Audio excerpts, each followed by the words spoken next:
All right, here we are. My pumpkins have dried, and that salt has added such a super cool texture. You know, I don't want to cover over that texture all that much, so I'm going to be really careful while I paint. That's why it's very important to get it as dark as I want it, or nearly as dark as I want it before I put the salt on it. It's okay if I paint over a little bit of it, and what I've done here is before I started this video, I just rubbed off all of the salt. So that's what you guys are going to do. You just gently rub off that salt, and only do if it is completely dry. I'm going to come back to these pumpkins, and I'm going to paint some darker shadows in and around where all of those little ridges are. So you can kind of see we get a little bit darker in some of these areas. So we can do that now. And I'm going to start back there on the reddish orange one, and I am going to start with a reddish orange, but I am going to paint a little bit darker brown. I'm going to mix a little bit darker brown into it. So I've got a brown. I used that raw sienna. It's not dark enough, so I'm going to add a little bit of my Payne's gray. I know it's off camera for you guys, but hopefully you can just kind of mix along and just kind of find out where it leads you. I don't want this to be too wet. That's a little bit too wet. I just want it to be thin. Give me my first inkling of a shadow. I'll come back and kind of darken some of those other things up. Now, where am I painting right now? I'm painting all along those pencil lines. I'm sort of just paying attention to the pencil lines.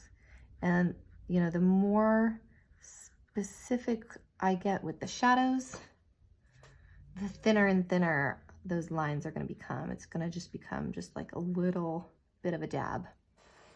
I think right here, instead of being super brown, I'm going to try to be like more of a really dark orange down here at the bottom. I think one of my favorite ways to make this part look interesting is to vary the shadows by color. So some of the shadows are a little bit bluer, some of the shadows are a little bit more reddish orange brown. Some are just a little bit more washed out. Then while I have that color, I'm just going to pull it up into my stem at a couple of spots, not a lot, just to kind of show that they're connected. I mean, really, when you think about it, one grows into the other. I'm going to move over to the yellowy white pumpkin, and I'm going to add some of the other shadows that are here on this guy. Now these are more of a greenish brown, and so that's kind of what I'm going to go for. You know what? I'm going to try to clean that out. Nope, just made it worse. That's one of the bummers of using wet paint. I always like to let my paint dry. Okay, so I had that old blue. I used a more warm orangey yellow. I'm going to start like that. So I'm paying a little bit more attention to those pencil lines, acting like I know where those shadows go, even though I'm kind of making it up. And do you see how it's kind of rounded and a little bit more broad of a stroke down here at the bottom? If you're not painting this with a big old cup of tea, then you're doing it wrong. Just kidding, not really, but I'm really, really tempted to just send you all a bag of my favorite tea, which is Mango Ceylon. It's so good. And my favorite cousin in the whole world turned me on to that when we were in college. I just grabbed a little bit of brown just to kind of warm it up. It's kind of looking a little bit of like it's kind of like a sad green pumpkin. Maybe I'll go back over here to my warm yellow again. Get a little bit more of that warm yellow in there. I don't want to take away the pretty salt though, so be careful here. Yeah, warm it up. I'm kind of staying away from the middle though, just in a few spots. Yeah, okay. And then leave it alone. actually, the more we mess with it, we're gonna lose a lot of the salt, we're gonna lose a lot of the pretty stuff that we already did. It just becomes muddy. Now in a couple spots over here, I just need to get it a little bit darker. So I've got my yellow, my red, maybe a little brown, and a little bit of Payne's gray. If you've not heard me say it before, lots of watercolorists don't use black because it has no color in it. We use Payne's gray. Payne's gray is a really, really, really deep purple. It's like an ultramarine, alizarin crimson, but it's really, really, really deep. Such a pretty color. I just needed that a little bit darker there. Maybe there too. A couple of spots. That's all you need. Oh, that's pretty. A couple of scribbly spots. Yeah, it's looking good. Okay, so while I have some of this dark, I'm gonna see if I need to add a little bit of shadows to a couple of my vines here. Not much right there. I need that to stay light. And I forgot to paint that one back there, so I don't know, maybe I'll try it right now. It's gotta stay light though, because if it's dark, it'll blend right into that pumpkin behind it. Nah, my brush is too dirty. I'll come back and get that later. Okay, background. Background. I'm gonna grab my big brush, get it wet first. Now listen, if your pumpkin's still wet, it's going to bleed. It just will. I'm kind of trying to stay away from it, but I'm also gonna be okay with the fact that it's gonna bleed. Now that really might not be your style.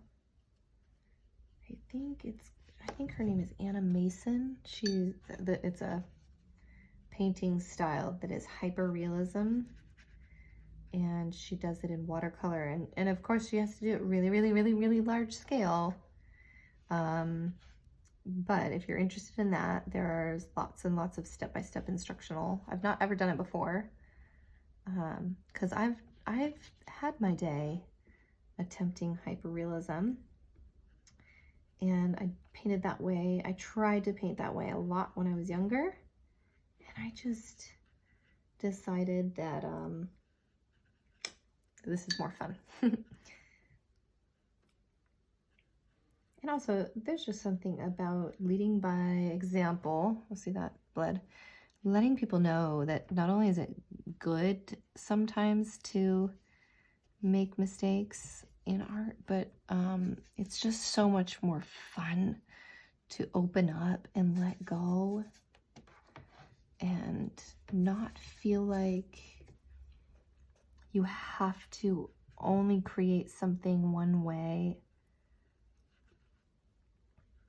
And you know what? I mean, if we're honest, none of us really actually creates anything because everything's already been created, but we all creatively rearrange what's already been created. And so what that means is that we can take what's already been made and make it a different way, make it a way that we haven't seen in a while, or rearrange it as something that feels fresh. And that's almost, you know, it's almost more freeing anyway, because there's no pressure to have something totally from scratch. It's just building upon previous ideas, what we've already done before, what we're familiar with, and then we keep tweaking it. That's how inventors invent. That's how artists make things, building on one another. That's how civilizations and cultures grow. It's never 100% from scratch. And so here we are, we're creatively rearranging, we're doing something a little bit different.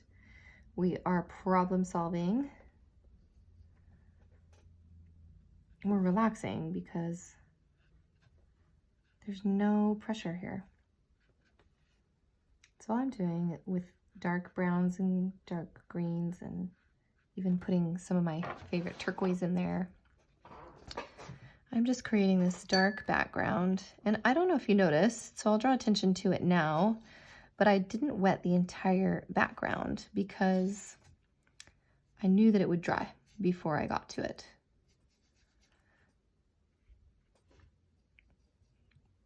So I just chose a couple spots.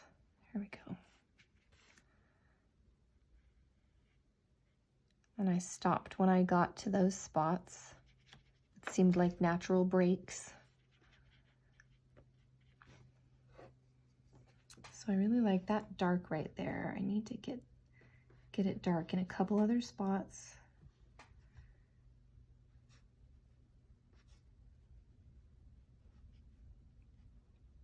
Maybe like where a shadow is being cast or something. Now we're gonna come back here and we're gonna, when that's dry, we're gonna add a few little, maybe longer grasses. Goodness gracious, I prefer my paint when it's dry, when it's bone dry. Just, I know what to do with it more. Oops, now I didn't get this area wet first. I didn't do wet and wet. And that's okay, because it's a really small area and I have a big brush. But sometimes if you don't, it looks different than the areas that you do get wet first.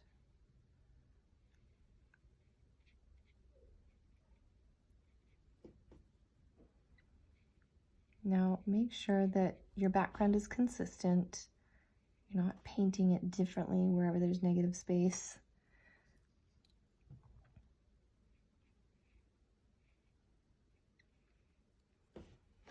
Okay, so all you're going to do is continue doing that all the way around. This is kind of where we stopped in our live class the other night. I'll show you how, if you have a background area that has dried and you want to come finish it, that's like, we really don't want a hard edge. I just painted that, so hopefully, yeah, there we go. Okay, soften up that edge. So now I'm going to come back with clean water. And be careful about where you're getting the water, because if you get water on the leaf or the pumpkin and you don't want it to go there, then your dark colors will bleed into that area. So in just a second, I will show you how to fix a dry edge, kind of like this. If it's already dried, you can't entirely fix it, but we're gonna try. Hopefully it's not too dry, but if yours has dried and you get a hard edge, you'll come up right next to it, try to scumble the brush a little bit, try to loosen that up, reactivate the paint on the surface, and if it works, yay! So let's see. Get some more brown, get a little more aggressive here because I'm tired of this.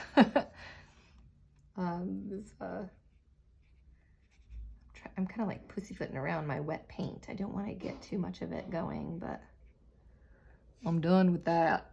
Let's just get her done.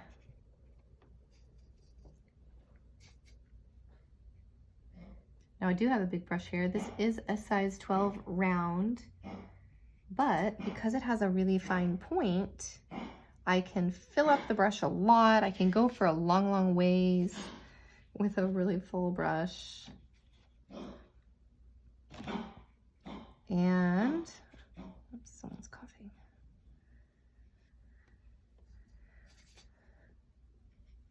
And then I can still use the point of the brush to get right into the tiny little areas.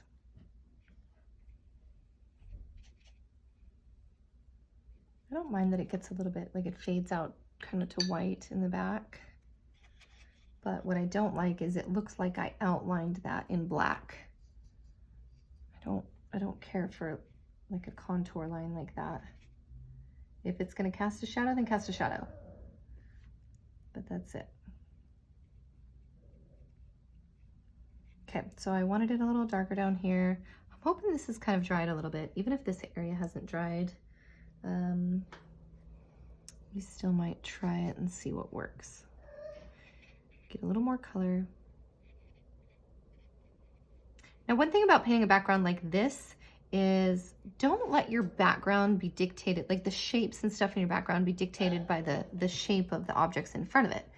The background, the dirt in the back is continuous. If I were to pick up these pumpkins and move them away, you would still have this really pretty dirt background with this variation around it.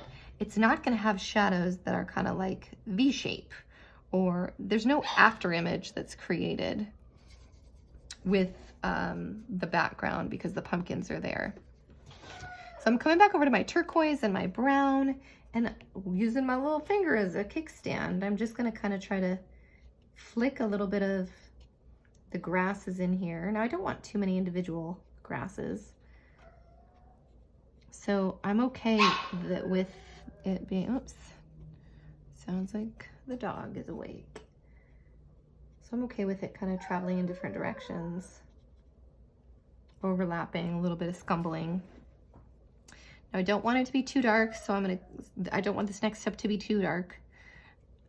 So I'm not gonna overdo it. So I've got my turquoise and my brown, and I'm just gonna put a few little lines on the end of just a couple of these grasses to make them look like it's maybe like the seeded part of the grass, you know, kind of like the head of wheat.